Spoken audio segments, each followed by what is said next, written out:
पुरानी परंपरा। अब बंगाल में लागू होगा नया कानून। बीएसएफ और युवाओं के रोजगार पर किया बड़ा ऐलान। ममता के पड़ोसी बने सुवेंदु, पुरानी परंपरा निभाने में जुटे। क्या नया सीएम आवास बनवाएंगे?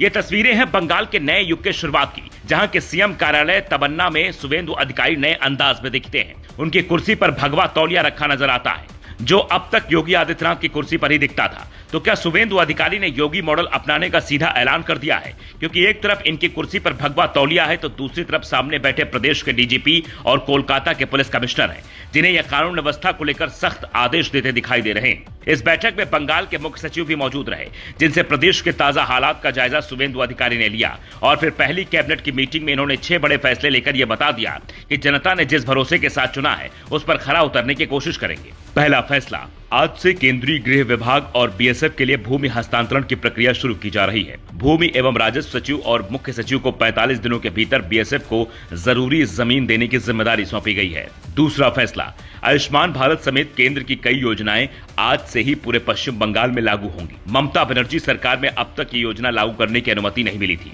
तीसरा फैसला, अब बंगाल में पुराने कानून नहीं चलेंगे, बल्कि एफआईआर नई धाराओं के तहत होगी। भारतीय न्याय संहिता बंगाल में आज से लागू होगी। चौथा फैसला, नौकरशाहों को केंद्रीय प्रशिक्षण और तैनाती के लिए आगे भेजा जाएगा। अब तक पूर्व सीएम ममता बनर्जी ने इस पर रोक लगा रखी थी। पांचवा फैसला, 2015 के बाद से बंगाल में कोई भर्ती नहीं हुई थी। अपने वादे के अनुसार अब वो भर्ती प्रक्रिया शुरू करेंगे। छठा फैसला, बीजेपी सरकार बनाने के लिए जिन लोगों ने अपनी जान दी, आज ऐसे 321 कार्यकर्ताओं को सम्मानित किया गया। हम उनके परिवारों को न्याय दिलाएंगे।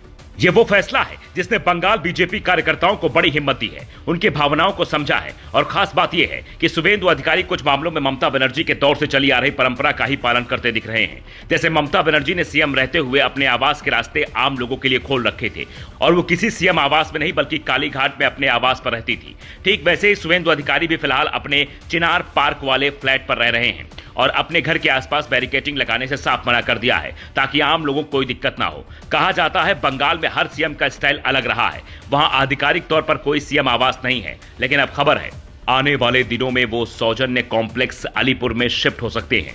करीब 18 करोड़ की लागत से बिल्डिंग वीवीआईपी के लिए बनाई गई थी। ममता सरकार में इसे बनाया गया, पर अब इसे सीएम आवास के हिसाब से बनाना होगा। अगर सुवेंदु यहां रहते हैं तो फिर ये ममता बनर्जी के एक तरीके से पड़ोसी हो जाएंगे, क्योंकि सौजन्य कॉम्प्लेक्स से ममता बनर्जी के कालीघाट वाले आवास की दूरी करीब 2 किलोमीटर है। लेकिन दोनों की सोच और जनता के प्रति समर्पण का फासला लाखों किलोमीटर का है, जिसने ममता को सत्ता से दूर और सुवेंदु को सत्ता के शिखर पर पहुंचा दिया। जिनके 6 फैसले